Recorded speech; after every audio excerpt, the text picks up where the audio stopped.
नमस्कार, मेरे YouTube channel पे एक बार फिर से आपका स्वागत है। आप सभी ने स्ट्रैटेजी वीडियो की माँग की थी, सभी ने कहा था स्ट्रैटेजी वीडियो बनाइए। मैंने पहले भी वीडियो में कहा था कि आपके एक बार क्वेश्चंस आ जाएँ सारे, तो उस हिसाब से मुझे भी आसानी रहेगी और जो चीज़ आप चाह रहे हैं, पूछना चाह रहे हैं, जो आपके डाउट्स हैं, वो क्लियर हो सकेंगे। इसीलिए मैंने इतना इंतज़ार किया, आपको इंतज़ार कराया, उसके लिए मैं माफ़ी भी चाहूँगा। लेकिन जब सभी सवाल आ गए हैं, तो स्ट्रैटेजी वीडियो अच्छे से बन पाएगा। इसी उम्मीद से मैंने इतना लेट किया। तो चलिए शुरू करते हैं। सबसे पहले मैं एक बात बता देना चाहता हूँ स्ट्रैटेजी वीडियो शुरू करने से पहले, ये वो स्ट्रैटेजी जो मैंने फ़ॉलो की। अलग-अलग टॉपर्स अलग-अलग स्ट्रैटेजी फ़ॉलो करते हैं। आप अपनी सुविधा के अनुसार अलग स्ट्रैटेजी भी अपना सकते हैं। अपनी जैसी अंडरस्टैंडिंग हो, जैसा आपका पढ़ाई का स्तर हो, जैसा आपका पहले बैकग्राउंड रहा हो, उस हिसाब से आप उसको मॉडिफ़ाई भी कर सकते हैं। तो ये ऐसी कोई स्ट्रैटेजी नहीं है कि ये रामबाण दवाई ऐसा कर लेंगे तो सिलेक्शन हो ही जाएगा। लेकिन आप लोगों की जिज्ञासा था कि मैंने कैसी स्ट्रैटेजी रखी और क्योंकि जब आप कई टॉपर्स की स्ट्रैटेजी देखते हैं तो आपको मदद भी मिलती है। मैंने भी ऐसे ही पहले कई टॉपर्स की स्ट्रैटेजी देखी तो और कई टॉपर्स की स्ट्रैटेजी को मर्ज करके एक अपने लिए जो अच्छे से काम कर सके वो स्ट्रैटेजी बनाई थी। तो इसी कड़ी में चलिए शुरू करते हैं।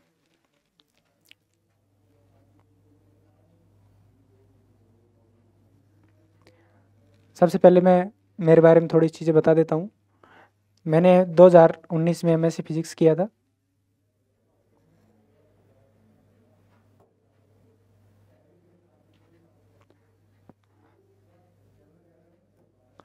2019 में एमएससी फ़िज़िक्स किया।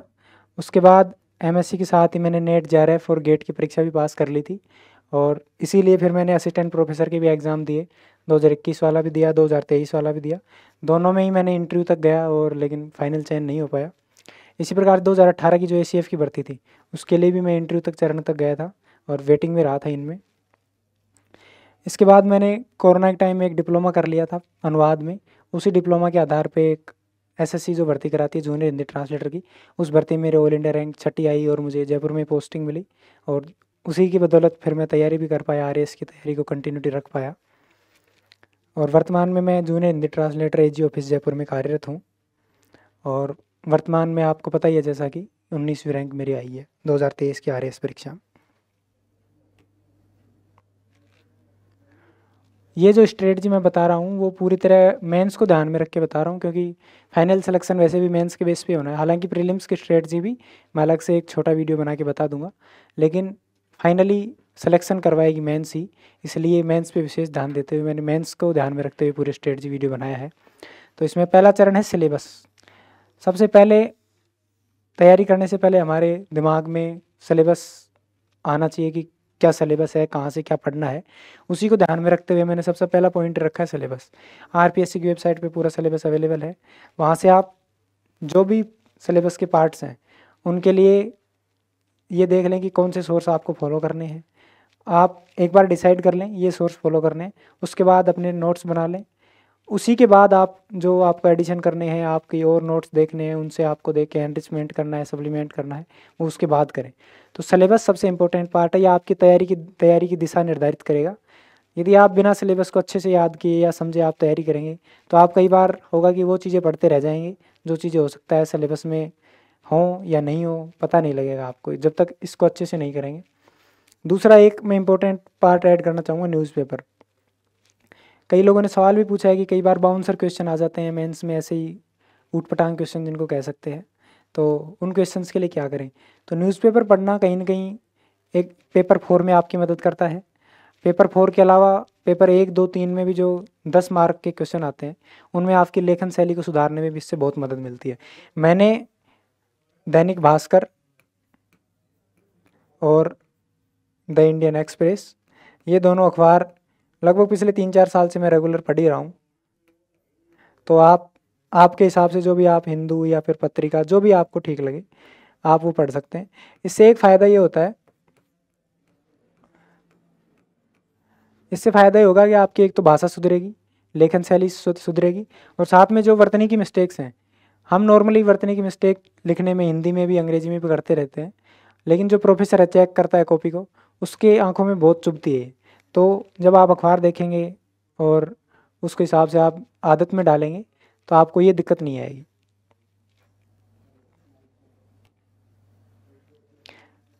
स्ट्रेटजी का सबसे इम्पोर्टेंट पार्ट यदि मैं कहना चाहूँ तो PYQ एनालिसिस को कह सकता हूँ। यदि मेरी सफलता में सबसे ज़्यादा योगदान किसी चीज़ का है तो मैं कहूँगा PYQ एनालिसिस का सबसे ज़्यादा योगदान है। PYQ को एक बार यदि आपने अच्छे से एनालाइज कर लिया तो आप ये भी समझ पाएंगे कि कहाँ से क्वेश्चन आते हैं, कहाँ से किस प्रकार से एग्जामिनर क्वेश्चन उठाता है, और सिलेबस के पॉइंट से ही आपको समझ में आ जाएगा कि सिलेबस में कहाँ से पूछा गया है ये। सामान्यतः RPSC की अच्छी बात भी है कि सभी क्वेश्चन सिलेबस के अकॉर्डिंग ही होते हैं, सिलेबस से बाहर सामान्यतः RPSC नहीं जाती है। तो उसको ध्यान में रखते हुए आप सिलेबस और PYQ एनालिसिस को अच्छे से समझें और उसी के बाद अपनी तैयारी शुरू करें।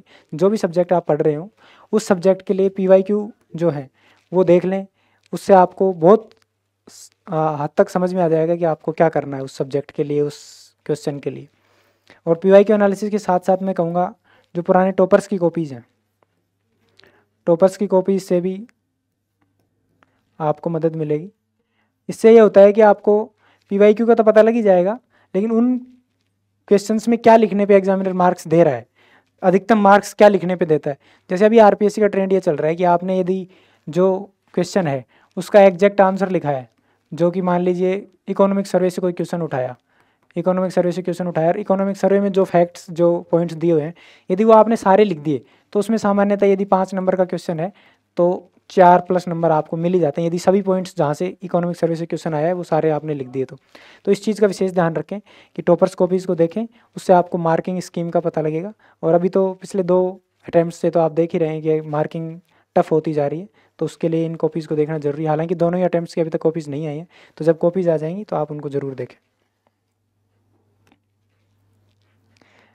तीसरा पॉइंट है बुक लिस्ट का। बुक लिस्ट मैंने अभी अलग अलग पेपर के 4 वीडियो डाल ही दिए हैं, उन वीडियो में आपने देखा भी होगा। अलग अलग सब्जेक्ट के लिए एक ही सब्जेक्ट में भी कई बार 2-2 3-3 सोर्सेज मैंने रेफ़र किए हैं। तो उन सोर्सेज को आप रेफ़र करते टाइम ये ध्यान रखें कि जो भी आप पढ़ रहे हैं तो एक बार खुद के नोट्स बना लें। खुद के जो नोट्स होंगे वो ही आपको एग्ज़ाम में काम आएंगे, क्योंकि आप 2-3 सोर्स पढ़ रहे हैं, एग्ज़ाम में लास्ट टाइम आप उनको एक साथ मैनेज नहीं कर पाएंगे, अलग अलग चीज़ों को अलग अलग जगह से पढ़ेंगे तो उसमें टाइम काफ़ी वेस्ट होता है।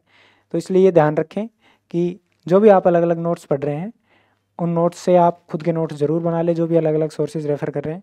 और इसके साथ जो शॉर्ट नोट्स हैं वो भी आपको बनाने, आगे इस पर भी अपन बात करेंगे। एक नई जो स्ट्रेटजी में ज़रूरी चीज़ है और बहुत ही महत्वपूर्ण योगदान इसका रहता है, ये निरंतरता। आप निरंतरता जब तक नहीं बनाए रखेंगे तैयारी में तब तक आपको लगेगा मैं तैयारी कर रहा हूँ, लेकिन आपको ना तो टेस्ट में मार्क्स आएंगे, ना आपको ये ऐसे अंदर से फीलिंग आएगी कि मैंने अच्छी तैयारी कर ली है, आत्मविश्वास भी आपका नहीं आएगा। तो निरंतरता बनाए रखें। कई बार होता है कि मंथ में 1-2 दिन ऐसे आते हैं कि किसी कारण उस पढ़ाई नहीं हो पाती है, कई बार खुद का मूड नहीं होता है, कई बार उस इतना कॉन्फिडेंस नहीं होता है, कई बार लो फील कर रहे होते हैं। तो उस टाइम भी यदि आप डायरेक्टली कोई चीज़ें नहीं पढ़ पा रहे हैं तो उस टाइम हिंदी इंग्लिश पढ़ लें, या और जो सब्जेक्ट हैं जिनमें आपको इंटरेस्ट आता है वो सब्जेक्ट पढ़ लें, लेकिन कंटिन्यूटी बनाए रखें। कंटिन्यूटी से ये होता है कि आपका मोटिवेशन डाउन नहीं होता, क्योंकि यदि आप कंटिन्यूटी नहीं रखेंगे तो आगे चल के धीरे धीरे ये होगा कि आपके टारगेट्स छूटते जाएंगे। नेक्स्ट मैंने ये डाला भी है, daily and weekly targets. Continuity बनाए रखने के लिए सबसे ज़्यादा ज़रूरी है कि आपके पास आपके सामने एक टारगेट हो। जब तक आपके सामने कोई टारगेट नहीं होता, जैसे कि जब तक एग्ज़ाम डेट नहीं आती तब तक तैयारी थोड़ी ढीली ढाली चलती है, ढुलमुल चलती रहती है। लेकिन जब एग्ज़ाम डेट आ जाती है तो हमें भी एक टारगेट मिल जाता है कि इस डेट तक हमें सारा सिलेबस करना है। तो उसी चीज़ को ध्यान में रखते हुए डेली टारगेट्स बनाएं, वीकली टारगेट्स बनाएं कि इस वीक में मुझे ये सब्जेक्ट कंप्लीट कर लेना है, इस वीक में ये सब्जेक्ट कंप्लीट कर लेना है। और फिर उस वीक को बाइफरकेट करें कि किस प्रकार से संडे को क्या करना है, मंडे को क्या करना है। और जब शाम को टारगेट कंप्लीट होते हैं तो एक अलग सी खुशी भी मिलती है और वो अगले दिन के लिए मोटिवेशन भी प्रदान करती है। बाहर से मोटिवेशन लेने की आपको ज़रूरत नहीं पड़ेगी। ये टेस्ट सीरीज़ वाला जो पार्ट है इसका भी एक बहुत इंपॉर्टेंट रोल है। आंसर राइटिंग बहुत इंपॉर्टेंट पार्ट रहेगा इस तैयारी का। तो आंसर राइटिंग की आप प्रैक्टिस करेंगे, उसके लिए टेस्ट सीरीज़ आप ज्वाइन कर सकते हैं, किसी भी कोचिंग की आपको जो ठीक लगे उसकी कोचिंग आप टेस्ट सीरीज़ ज्वाइन कर सकते हैं। साथ में टेस्ट सीरीज़ सिर्फ आपने टेस्ट दे लिया, आपके मार्क्स आ गए, आपने रैंक देख ली, उससे आप ज़्यादा प्रभावित ना हो। रैंक हो सकता है कोचिंग में आपकी फर्स्ट भी आ जाए, हो सकता है 100 पे भी आ जाए, उससे ज़्यादा प्रभावित हुए बिना आपको ये देखना है कि मैं क्या गलतियाँ कर रहा हूँ।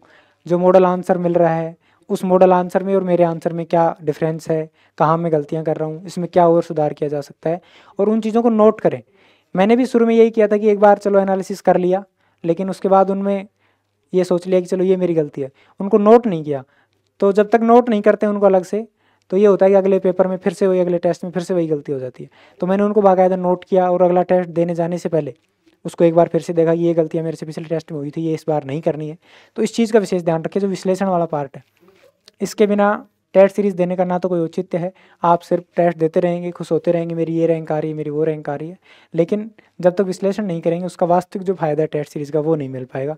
और साथ में आप अन्य लोगों के बीच कहाँ स्टैंड कर रहे हैं वो हालांकि रैंक से पता लग जाता है, लेकिन सिर्फ एक किसी कोचिंग में आप टेट सीरीज़ दे पाएंगे, वहाँ मान लीजिए 1000-2000 स्टूडेंट हैं, तैयारी करने वाले तो मेहनत देने वाले लगभग 20,000 के अराउंड होते हैं। तो उस हिसाब से आप सबके साथ कंपैरिजन करने के बजाय आप खुद का ये देखें कि मैं हर बार क्या इंप्रूवमेंट कर रहा हूँ और क्या चीज़ें मुझे और सुधार करने की ज़रूरत है। एक डेली आंसर राइटिंग के बारे में भी कई लोगों ने सवाल पूछे हैं। डेली आंसर राइटिंग के बारे में मैं ये कहना चाहूँगा कि डेली आंसर राइटिंग तभी बेनिफिशियल है जब आप लगभग एक बार सिलेबस पूरा कर चुके हों। क्योंकि सिलेबस पूरा नहीं किया, PYQ नहीं देखे, अभी तक सिलेबस अच्छे से नहीं देखा, तो उससे पहले answer writing, daily answer writing आप करेंगे तो वो एक सिर्फ टाइम पास से ज़्यादा कुछ नहीं होगा। क्योंकि डेली आंसर राइटिंग आप मान लीजिए करेंगे, और जिस प्रकार से RPSC में 2 और 5 नंबर के भी क्वेश्चन आते हैं, तो इनके लिए तो ज़्यादा आंसर राइटिंग का ना तो ज़्यादा रोल है, क्योंकि इतना ही तो स्पेस होता है, फिक्स स्पेस है, आपके जो भी फैक्ट्स हैं वो आपको लिखने हैं, तो इसमें आंसर राइटिंग का ज़्यादा रोल नहीं रहेगा। लेकिन जो 10 मार्कर क्वेश्चन है उनमें आंसर राइटिंग का एक इंपॉर्टेंट रोल रहने वाला है। और जिस प्रकार से RPSC भी UPSC पैटर्न पे भी जा रही है, तो एनालिटिकल क्वेश्चन भी आ रहे हैं, तो उन क्वेश्चन में किस प्रकार से आपको मैनेज करना है, उसके लिए डेली आंसर राइटिंग आपको मदद कर सकती है। लेकिन ये तभी कारगर रहेगी जब आप एक बार सिलेबस पूरा करने के बाद पुराने टॉपर्स की कॉपीज आपने देख ली, उसके बाद जब आप करेंगे तब ये ज़्यादा बेनिफिशियल रहेगा। तो एक बार फिर से बता देता हूँ कि 10 मार्कर क्वेश्चन की प्रैक्टिस करें, और शुरुआत में यदि मान लीजिए जब तक प्रीलिम्स नहीं हुआ है या उससे अभी टाइम है, तो तब तक आप वीक में यदि 2-3 आंसर भी 10 मार्कर लिखते हैं तो सफिशिएंट है। और मेंस प्रीलिम्स के बाद आप डेली लगभग एक आंसर लिख लें। और यदि हो सकता है कि आप टेस्ट सीरीज में खूब आंसर राइटिंग प्रैक्टिस कर रहे हैं, तो इसके बिना भी काम चल सकता है। मैंने लगभग ये नहीं के बराबर ही किया डेली आंसर राइटिंग की प्रैक्टिस। हाँ, हिंदी की आंसर राइटिंग प्रैक्टिस जो है वो मैंने ज़रूर किया अलग से। बाकी जो GS के पेपर्स हैं उनके लिए डेली आंसर राइटिंग मैंने नहीं किया। नेक्स्ट है शॉर्ट नोट्स। आपने नोट्स बना लिए, सभी अलग अलग सोर्सेज से पढ़ लिए, लेकिन एग्ज़ाम जब पास में आएगा, मेंस एग्ज़ाम मान लीजिए 10 तारीख को होना है, आप चाहेंगे कि पिछले 15 दिन में एग्ज़ाम से जस्ट पिछले 15 दिन में आप एक बार फिर से रिवाइज़ कर सकें। लेकिन जो आपके बल्कि नोट्स होंगे, बड़े नोट्स होंगे, या जो आपके अलग बुक्स हैं जहाँ से आपने पढ़ा है, तो उनसे आप कंप्लीट नहीं कर पाएंगे, और आपको उस टाइम पे एक एंग्जाइटी हो जाएगी और स्ट्रेस में आ जाएंगे आप।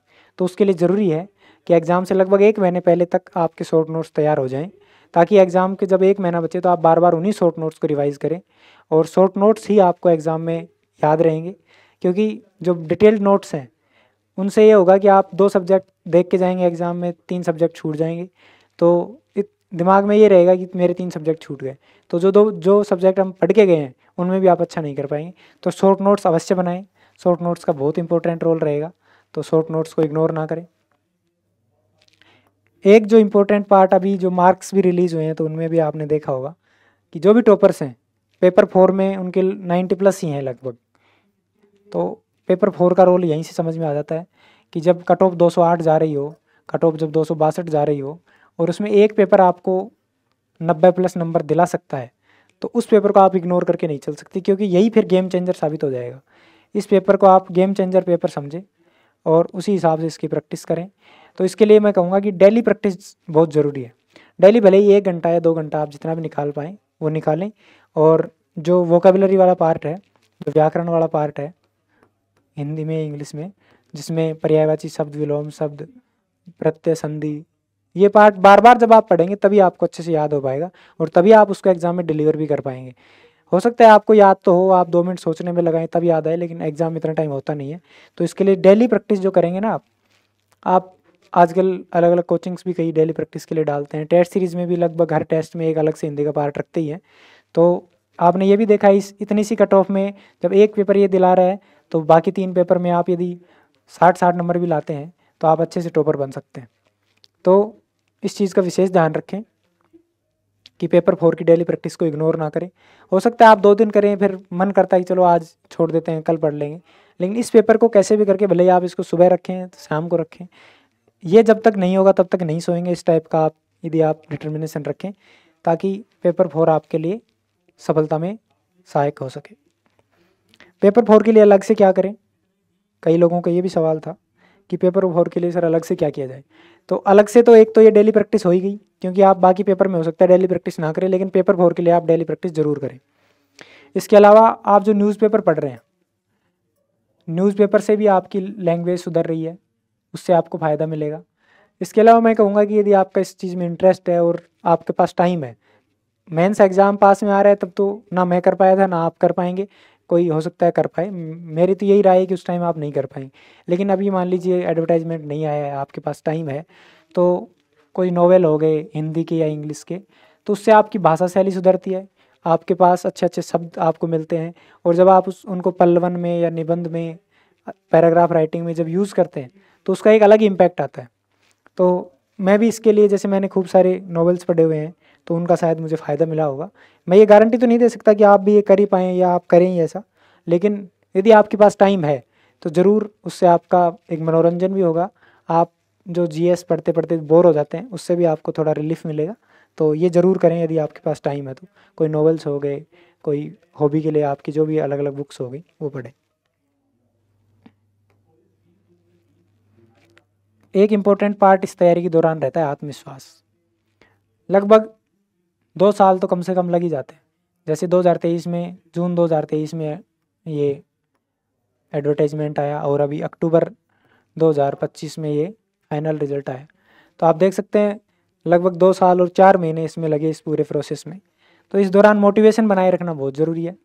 तो इसके लिए आप एक मोटिवेशन और कॉन्फिडेंस बनाए रखने के लिए एक ये रखें कि मेरे जो भी नियर एंड डियर वंस हैं उनसे संवाद रखें। साथ में अपने जो ड्रीम है उस ड्रीम को हमेशा आंखों के सामने रखें, और ये ड्रीम ही आपको इस तैयारी के दौरान, इस लंबी रेस के दौरान मदद करेगा। नहीं तो आप हो सकता है एग्जॉस्ट हो जाएं थोड़े दिन में ही। तो सबसे ज़्यादा ज़रूरी आत्मविश्वास रहेगा, खुद पे विश्वास रखें कि हाँ मैं कर सकता हूँ। कई बार ऐसा नहीं कि हमेशा पूरे महीने के 300 दिन आपका आत्मविश्वास बना रहेगा। महीने में 1-2 दिन ऐसा आएगा कि आपको लगेगा कि यार मेरा तो नहीं होगा। मेरे साथ भी हुआ, सबके साथ होता है कि मेरा तो नहीं ही होगा, और 1-2 दिन ऐसे आएंगे कि मेरा ही होगा, किसी का होगा ही नहीं। तो वो एक नॉर्मल प्रोसेस है, नॉर्मल साइकोलॉजिकल चीज़ें हैं, सभी के साथ होती हैं। कोई टॉपर्स कोई अलग दूसरे ग्रह से नहीं आए होते हैं, तो ये चीज़ें सबके साथ होती हैं। जो दूसरा पॉइंट है कि तैयारी के दौरान मोटिवेटेड कैसे रहें, इसके लिए मैं 2-3 चीज़ें कहना चाहूँगा। एक तो अपने जो दोस्त हैं, अपने परिवारजन हैं, उनसे लगातार टच में रहें। कई लोग करते हैं कि पूरी तरह अलग ही कमरे में बंद कर लिया खुद को, तो उससे जब डिप्रेशन या स्ट्रेस की सिचुएशन भी आती है। ऐसा नहीं कि ये तैयारी पूरी तरह एक सीधे लीनियर तरीके से चलेगी, इसमें बहुत सारे अप्स एंड डाउन्स चलते रहेंगे, और उसी अप्स एंड डाउन्स को झेलते हुए अपने को ये तैयारी करनी होती है। तो इस चीज़ का विशेष ध्यान रखें। मैं आपको झूठी उम्मीद नहीं दे रहा हूँ कि इस तैयारी के दौरान आपको बहुत ही मज़ा आ जाएगा, आप बन ही जाएंगे, वो चीज़ें नहीं कह रहा हूँ। जो सच है वो बता रहा हूँ कि इस तैयारी के दौरान आपको बहुत बार ऐसा फील होगा कि मेरा तो नहीं होगा। मुझे खुद को कई बार लगता था, मैंने मेरे जो दोस्त हैं उनको भी कई बार मैं शेयर करता था ये चीज़ें, कि मैं एक ऐसी गुफा में चल रहा हूँ जिसका अंत नहीं है, अंतहीन गुफा में, अंधेरी गुफा में चले जा रहे हैं, पता नहीं क्या निकलेगा क्या नहीं निकलेगा। वो सबके साथ होता है, बहुत कॉमन है, कोई हम भी कहीं दूसरे ग्रह से नहीं आए हैं, तो वो चीज़ें होती हैं। लेकिन फिर भी अपने दोस्तों की, अपने परिवारजनों की, उनके टच में रहें, उनसे बातें करें, अपनी जो आपके साथ जो भी हो रहा हो, आपको जो लग रहा हो, जो फील हो रहा हो, वो चीज़ें उनसे शेयर करें। वो आपको जो उम्मीद देंगे, क्योंकि 1-2 लोग ऐसे होने ही चाहिए जिनसे आप अपनी हर बात साझा कर सकें। तो उससे आपको एक तो मोटिवेटेड रहने में मदद मिलती है, साथ में आप स्ट्रेस या डिप्रेशन, एंग्जाइटी जैसी सिचुएशंस का शिकार भी नहीं होते। और वो बहुत ज़रूरी होता है, क्योंकि आप एग्ज़ाम से 20 दिन पहले यदि ऐसी एंग्जाइटी होगी तो आपका पेपर ख़राब होना तय है फिर। तो चलिए नेक्स्ट चीज़ देखते हैं। जो आत्मविश्वास वाली बात मैंने कही और जो मोटिवेशन वाली बात कही, उसमें मेरा मानना है कि फिजिकल एक्टिविटी, आप योग भी कर सकते हैं, ध्यान कर सकते हैं। यदि ध्यान मेरे से कभी हुआ नहीं, लेकिन आपको यदि हो सकता हो, आपसे आपकी ऐसी प्रैक्टिस रही हो, तो आप ध्यान करें। उन चीज़ों से बहुत मदद मिलती है, कंसंट्रेशन भी इम्प्रूव होता है, और जो हार्मोन्स हैं, पॉजिटिव हार्मोन्स जो आपको फील गुड कराते हैं, अच्छा फील कराते हैं, वो हार्मोन्स इनसे स्रावित होते हैं। तो उस चीज़ का मैं एक बहुत इंपॉर्टेंट रोल मानता हूँ। मैं खुद भी रनिंग करता था, और साथ में मैं खुद खाना बनाता था तो मैंने नई नई डिशेज़ ट्राई की। तो उसमें क्या होता है कि आप मेडिटेशन की तरह से लगता है वो। जैसे अभी रिज़ल्ट आने वाला था 14 तारीख को, ये अनुमान था कि 14 तारीख को रिज़ल्ट आएगा। तो पूरे दिन ऐसे एंग्जाइटी से हो रही थी, ऑफिस में भी था तो मैंने जल्दी लंच के बाद में छुट्टी लेके आ गया। तो उस सिचुएशन को बैलेंस करने के लिए आप ये करें, आप जो भी ध्यान कर सकते हैं, योगा कर सकते हैं, फिजिकल एक्टिविटी, रनिंग, स्पोर्ट्स आप खेल सकते हैं। तो उन चीज़ों का आप ज़रूर ध्यान रखें क्योंकि वो आपको स्ट्रेस से दूर करती हैं और आपका कंसंट्रेशन इम्प्रूव करती हैं। मैं भी बता रहा था कि 14 तारीख को रिज़ल्ट आना था, तो मुझे लग रहा था कि क्या पता रिज़ल्ट आएगा, कैसा आएगा, डर लग रहा था। तो उसी डर के चक्कर में मैंने ये परेशान होने से अच्छा मैंने सोचा कोई नई डिश ट्राई करते हैं। और नई डिश ट्राई करने का मुझे ये फ़ायदा होता है कि पूरा कंसंट्रेशन से ही बनानी पड़ेगी। उसमें ये ऑप्शन आपके पास नहीं है कि आपका आधा ध्यान रिज़ल्ट पे है, आधा ध्यान कहीं और है। हालाँकि रिज़ल्ट उस दिन नहीं आया, लेकिन उस दिन मैंने काजू कतली बनाना सीखा और अगले दिन जब रिज़ल्ट आया तो मेरे जो दोस्त और भाई जो लोग रूम पे आए, उनको मैंने फिर वो खुद की बनाई हुई काजू कतली खिलाई। तो एक अलग सैटिस्फैक्शन होता है कि मैंने अच्छे से सीखा और बनाया।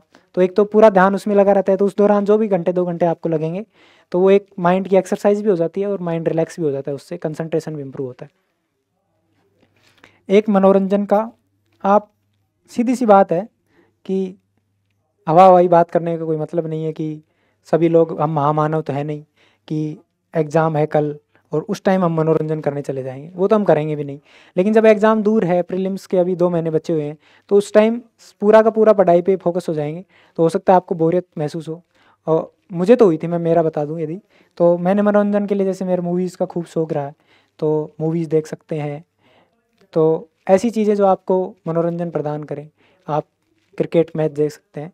वो चीज़ें एग्ज़ाम के टाइम तो ऑब्वियस सी बात है कि नहीं कर पाएंगे, लेकिन एग्ज़ाम से पहले यदि आप तैयारी में, क्योंकि लंबी तैयारी है, इस दौरान एग्जॉस्ट ना हो जाएं, इसके लिए ये चीज़ें भी साथ साथ करना ज़रूरी है। क्योंकि जीवन जीते हुए आरएएस बनना है, मशीन हम बन नहीं सकते, और मशीन बनने से शायद कुछ फ़ायदा भी नहीं होगा। तो इस चीज़ का विशेष ध्यान रखें। सोशल मीडिया और मोबाइल के बारे में भी कई लोगों ने सवाल पूछे हैं। सोशल मीडिया के बारे में ये कहूँगा कि सोशल मीडिया में भी अलग अलग प्रकार हैं। कुछ चीज़ें ऐसी हैं जो आपको मदद कर सकती हैं, कुछ चीज़ें ऐसी हैं जो आपको डिस्ट्रैक्ट करती है अपनी तैयारी से और आपको नेगेटिव इम्पैक्ट डालती हैं आपकी तैयारी पे। तो वो आप अपने हिसाब से उनको बांट के आप देखें कि मैं सारे दिन रील ही तो नहीं देखता रह रहा हूँ। पूरे दिन रील देखते रह गए, टाइम वेस्ट हो गया, फिर शाम को दिमाग भी ख़राब होगा कि आज का दिन चला गया। तो उससे अच्छा है कि आप सोशल मीडिया के लिए अलग से, यदि आपको लगता है कि आपसे रहा नहीं जा रहा है, तो आप टाइम निकाल लीजिए, उसके लिए फ़िक्स कर लीजिए मुझे आधा घंटा देखना है। और यदि आप इसको अवॉइड भी करें तो भी कोई इश्यू नहीं होगा। लेकिन जैसे मैं कहूँगा यूट्यूब है जैसे, तो मैंने यूट्यूब को अवॉइड नहीं किया। यूट्यूब पे कुछ, एक तो आरएएस की तैयारी से रिलेटेड ही जो क्लासेज होती हैं वो देख ली कभी कभार, कोई टीचर की जो अच्छी क्लासेज हैं देख ली। इसके अलावा जो एजुकेशनल टाइप के वीडियोज़ हैं, जो आपका इंटरेस्ट हो सकता है एजुकेशनल टाइप में, मान लीजिए कि आपको साइकोलॉजी में आपको मज़ा आता है, साइकोलॉजी अलग अलग नई चीज़ें जानने में मज़ा आता है, हो सकता है आपको ट्राइबल कल्चर में इंटरेस्ट हो, तो वो चीज़ें देखते हैं तो आपका माइंड एक बार से फिर से रिफ्रेश होकर तैयारी में लग सकता है। तो वो चीज़ें देखने के लिए मैंने यूट्यूब का अच्छे से इस्तेमाल किया। मतलब ये मान लीजिए कि एग्ज़ाम जब 1 महीने पहले एग्ज़ाम हो, तब तो हो सकता है आप इन चीज़ों को कर भी नहीं पाएँ और करना भी नहीं चाहिए। लेकिन जब एग्ज़ाम दूर हो तो इन चीज़ों को ज़रूर करें। डिस्ट्रैक्शन वाली चीज़ें ना करें, बस उस चीज़ का विशेष ध्यान रखें। इसके अलावा कुछ सामान्य प्रश्न भी कई लोगों ने टेलीग्राम पे या यूट्यूब कमेंट्स के माध्यम से पूछे हैं। आप आगे भी और पूछ सकते हैं, एक अलग से Q&A सेशन भी रख लेंगे ताकि आपके और भी जो प्रश्न हैं उनका जवाब दे सकूँ मैं। सबसे एक कॉमन प्रश्न तो ये आया कि आपने कोचिंग कहाँ से की। तो मैं बिल्कुल साफ कह देना चाहता हूँ कि मैंने कहीं से किसी भी कोचिंग में जाके कोई ऑनलाइन ऑफलाइन क्लास ली, वैसा नहीं है। मैंने सारी तैयारी लगभग खुद से की है। जो बुक लिस्ट भी बताई, उसमें भी मैंने जैसे कलाम कोचिंग का नाम लिया, कई बार स्प्रिंग बोर्ड का, सम्यक का, कनेक्ट सिविल का। तो मैंने जहाँ जहाँ से जो चीज़ें ली हैं, मैंने ईमानदारी से उनका नाम लिया है, लेकिन क्लासेज लेके कहीं कोचिंग नहीं किया। अब इसी सवाल से दूसरा सवाल आता है कि कोचिंग करना ज़रूरी है क्या? तो पहली बात तो ये कि एक मैं एग्जाम्पल हूँ कि बिना कोचिंग भी हो सकता है। मैंने कोचिंग नहीं की है, लेकिन कोचिंग्स की मदद मैंने ज़रूर लिया अलग अलग सेंस में। किसी कोचिंग के कोई नोट्स देख लिए, किसी कोचिंग में मॉक्स दे लिए। तो इस टाइप से मदद लेने में ना तो कोई गुरेज करना चाहिए और ना कोई उसमें अन्याय कर रहे हैं आप, ना कोई गलत कर रहे हैं। यदि आपको लगता है कि कोई सब्जेक्ट आपका वीक है तो आप उस कोचिंग्स की वीडियो देख सकते हैं, तो उसमें भी कोई गुरेज नहीं है। तो कोचिंग करना ज़रूरी भी नहीं है, लेकिन ऐसा भी नहीं है कि आप कोचिंग ये कहें कि नहीं करेंगे, बिल्कुल ही नहीं करेंगे, अड़के ही बैठ जाएं। जो चीज़ें आपकी वीक हों उन चीज़ों के लिए आप कर भी लें तो कोई उसमें बुराई भी नहीं है, क्योंकि फाइनली आपका उद्देश्य ये है कि आपको आरएएस में पास होना है, आपको सिलेक्शन लेना है।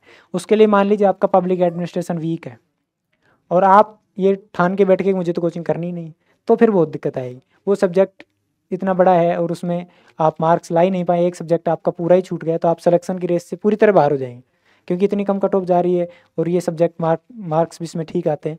तो इसी प्रकार से अलग अलग सब्जेक्ट्स हैं। जिस भी सब्जेक्ट में आपको लगे कि मैं इसमें कमज़ोर हूँ, मुझे इसमें और करने की ज़रूरत है, तो उसमें आप जिस भी कोचिंग की आप मदद लेना चाहें बेझिझक लें। तो इसके जवाब में सार रूप में मैं कहूँगा कि कोई अनिवार्यता नहीं है, लेकिन ये आप अपने स्तर के हिसाब से खुद एनालाइज करें कि क्या मेरे बेसिक्स इतने मजबूत हैं कि मैं बिना कोचिंग के चला सकता हूँ। जैसे मेरे बेसिक्स शुरू में मैंने यूपीएससी की तैयारी शुरू की थी, उस वजह से मान लीजिए, या बहुत समय से ही मैं अखबार पढ़ता रहा हूँ और जनरल नॉलेज की चीज़ों में मुझे इंटरेस्ट रहा है, तो उस वजह से बेसिक्स ठीक ठीक थे, तो मुझे ज़्यादा ज़रूरत नहीं हुई। लेकिन हो सकता है आपको ज़रूरत हो, तो आप उस हिसाब से देख सकते हैं। आपने तैयारी कब शुरू की, एक सवाल ये था। मैंने तैयारी, जैसा पहले बताया कि तैयारी हमेशा जो आप पढ़ते आ रहे हैं वो पूरी काम में आती है, वैसे तो लैंग्वेज में विशेष रूप से पेपर 4 में। लेकिन शुरू कब की, यदि प्रॉपर आरएएस की तैयारी की बात की जाए तो अक्टूबर 2022 में मैंने पहली बार ढंग से आरएएस का सिलेबस देखा था और उसके बाद धीरे धीरे सिलेबस को देखना शुरू किया। तो उस टाइम मैंने 1 या 2 सब्जेक्ट को ऊपर ऊपर से ऐसे देख लिया था कि चलो इसमें क्या आता है, लेकिन जो प्रॉपर तरीके से तैयारी हो कह सकते हैं जिसको, वो तैयारी मैंने शुरू की थी लगभग जून 2023 में ही। और उसके बाद से ही मैंने पूरा फोकस सिर्फ आरएएस पे रखते हुए तैयारी की। उससे पहले तो बीच में चलो एक ट्रांसलेटर का भी एग्ज़ाम दिया और भी एग्ज़ाम्स दिए, लेकिन प्रॉपर तरीके से यदि आरएएस पे ही फोकस होकर तैयारी की बात करें तो वो जून 2023 से शुरू की थी। हालांकि आप इसको देख के ये कन्फ्यूज़ ना हो कि जून 2023 से की है, एग्ज़ाम के बाद ही हम तैयारी शुरू करें। मेरे पहले बेसिक्स ठीक थे, राजस्थान जी के मैंने असिस्टेंट प्रोफेसर की तैयारी के दौरान पढ़ा हुआ था, तो उन चीज़ों का मुझे फ़ायदा मिला। तो ऐसा नहीं है कि आप किसी भी टॉपर को देख लें और उस हिसाब से अपनी स्ट्रेटजी बनाएं, अपना एनालिसिस खुद करें कि मैं इस तैयारी में कहाँ खड़ा हूँ, मेरा क्या लेवल है, और उसके बाद अपनी तैयारी शुरू करें। एक इसी से जुड़ा एक सवाल ये भी है कि कितना समय लगता है आरएएस की तैयारी के लिए।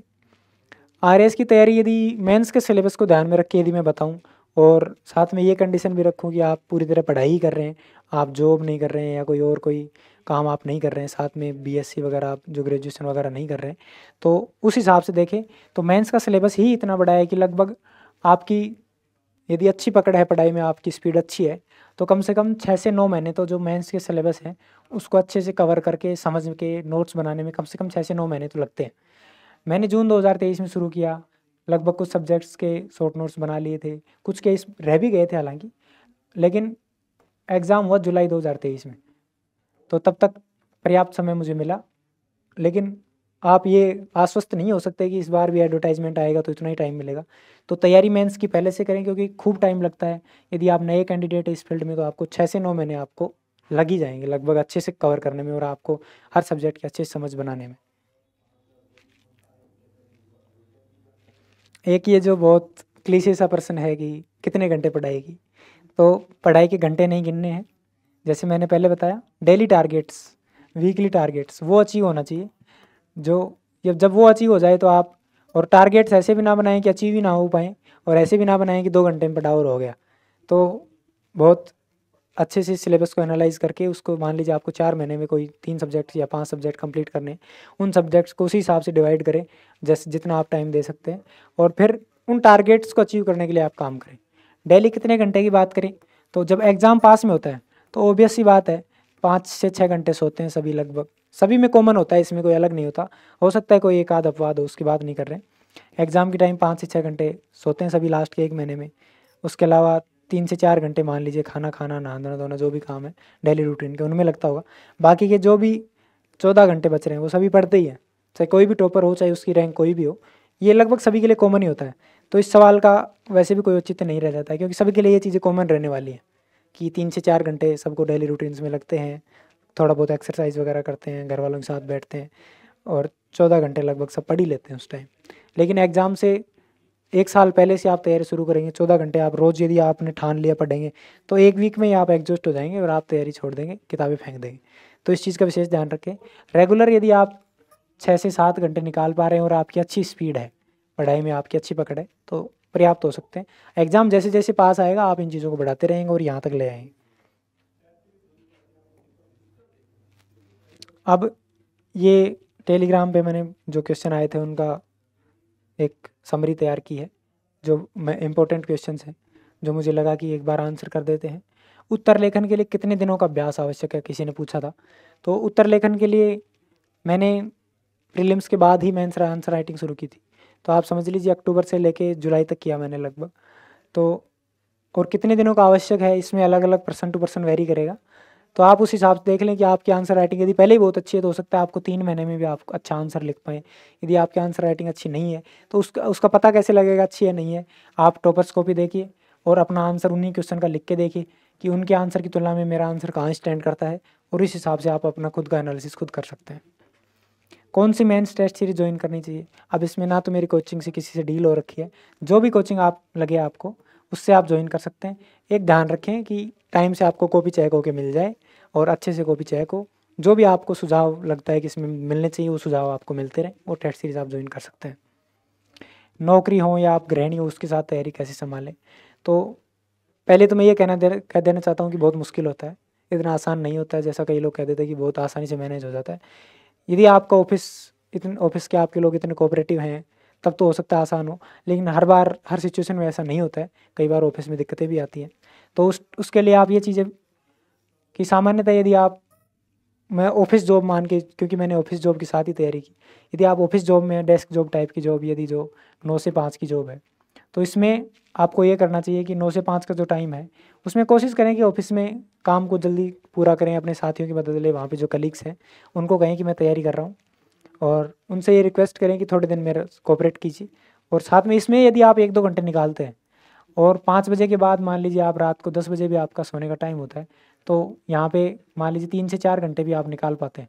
तो 3 से 4 घंटे आप ये निकाल सकते हैं, 2 से 3 घंटे आप सुबह निकाल सकते हैं। तो इस प्रकार से करके आप लगभग 5 से 6 घंटे निकाल सकते हैं। जब एग्ज़ाम पास में हो तो कोशिश करें कि छुट्टियाँ ले लें, क्योंकि उस टाइम में सभी लोग पूरा, जैसे मैंने बताया अभी पहले कि 14 घंटे दे के पढ़ रहे हैं, आप 6 घंटे दे के पढ़ रहे हैं, तो आप उस रेस में पीछे छूटने के डर तो रहता ही है, उससे ज़्यादा स्ट्रेस आ जाता है कि सभी लोग तो इतना आगे निकल गए, मैं रह गया। हो सकता है उससे फ़र्क पड़ भी नहीं रहा हो, लेकिन जब एक बार दिमाग में ये हो जाता है कि फ़र्क पड़ रहा है तो फिर वो पड़ता ही है। इसके बाद है कि मेंस की तैयारी के लिए कौन सी रणनीति और कंटेंट फॉलो करना चाहिए। इसका आंसर कंटेंट के लिए तो जो बुक लिस्ट डिटेल से मैंने बताई दी है उसको आप देख सकते हैं, और रणनीति अभी पूरा डिस्कस कर ही रहे हैं। छोटे विषयों के लिए हिंदी और अंग्रेजी में कौन सी रणनीति या कौन सी किताबें फॉलो करनी चाहिए? तो हिंदी अंग्रेजी के लिए जैसे मैंने हिंदी अंग्रेजी की जो पेपर 4 है उसमें बुक लिस्ट में भी बताया है, और साथ में जो अलग से डेली प्रैक्टिस और नॉवेल्स वगैरह पढ़ सकते हैं, अखबार में जो आर्टिकल्स आते हैं उनको पढ़ें, तो उससे भी आपकी भाषा शैली सुधरती है। ये कर ही चुके हैं वास्तविक बुक लिस्ट, इसका आंसर हो ही चुका है। प्रत्येक विषय के लिए कौन सी कोचिंग मटेरियल नोट्स उपयोग किए, ये भी बुक लिस्ट में इंक्लूड हो गया। मेंस रणनीति और कौन से कोचिंग मटेरियल फॉलो किए, ये भी हो गया। प्रीलिम्स के लिए किन विषयों पर ध्यान देना चाहिए? इस एग्ज़ाम की तैयारी के दौरान हम ये चीज़ ज़रूर ध्यान में रखें कि प्रीलिम्स को हम हल्के में ना लें, और प्रीलिम्स के लिए स्ट्रेटजी अलग से रहेगी लेकिन तैयारी लगभग वही रहेगी, क्योंकि सब्जेक्ट्स ज़्यादातर वही सेम है। तो उसकी तैयारी कैसे करें उस पे, तो जो मेंस की तैयारी जैसे करनी है वैसे आप सब्जेक्ट्स को पढ़ते रहें, क्योंकि मेंस में आपको क्या होगा कि मान लीजिए आपको रामदेव जी पे आपको टिप्पणी लिखनी है, तो उसमें आपको कम से कम 10 चीज़ें या 5 चीज़ें आपको रामदेव जी के बारे में पता होनी चाहिए। 5 मार्कर क्वेश्चन है, मान लीजिए आप 5 पॉइंट लिखना चाह रहे हैं, तो वो चीज़ें आपको एकदम से याद आनी चाहिए, और वही चीज़ प्रीलिम्स में भी काम आएगी कि प्रीलिम्स में भी आपको जैसे रामदेव जी के बारे में कोई प्रश्न पूछे तो उनका पुजारी क्या होता है, उनके घोड़े का क्या नाम है, ये चीज़ें आपको याद आनी चाहिए, कब उन्होंने समाधि ली थी।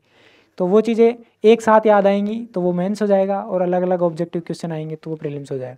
तो तैयारी तो साथ साथ चलेगी, लेकिन प्रीलिम्स से कुछ दिन पहले, लगभग 2 महीने पहले आपको पूरी तरह प्रीलिम्स पे फोकस होके, क्योंकि उसमें मैथ रीजनिंग भी आता है, तो मैथ रीजनिंग के लिए भी आप प्रैक्टिस करेंगे, और ऑब्जेक्टिव टाइप के क्वेश्चन की प्रैक्टिस के लिए आप टेस्ट सीरीज़ भी हो सकता है ज्वाइन करें। मैंने इसके लिए खैर टेस्ट सीरीज ज्वाइन नहीं की थी, अलग से कोई टेस्ट सीरीज ज्वाइन करके नहीं किया था। 1-2 पेपर जो फ्री में अवेलेबल थे वो पेपर दे के मैंने देख लिया कि मेरे मार्क्स जो नॉर्मली कट ऑफ रहती आई है उससे मोर देन सफिशिएंट है, तो उसकी मुझे ज़रूरत नहीं पड़ी टेस्ट सीरीज़ की।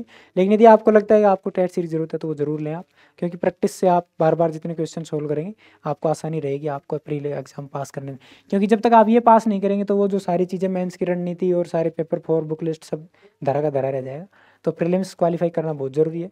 तो उसके लिए आपको अप्रोच थोड़ी चेंज करनी पड़ेगी कि जो चीज़ें कॉमन हैं उन सब्जेक्ट्स को तो आप साथ साथ पढ़ ही लेंगे, लेकिन जो अलग से हैं मैथ्स रीजनिंग है, तो इन सब्जेक्ट्स के लिए आप अपने जो भी आप कहीं, यदि आपका ठीक है मैथ्स का बैकग्राउंड रहा तो आपका ठीक हो सकता है, नहीं तो कोचिंग ले सकते हैं। यूट्यूब पे भी मैथ्स रीजनिंग की तो इतनी वीडियो अवेलेबल है कि आपको शायद ज़रूरत भी ना पड़े, तो उस चीज़ का ज़रूर ध्यान रखें।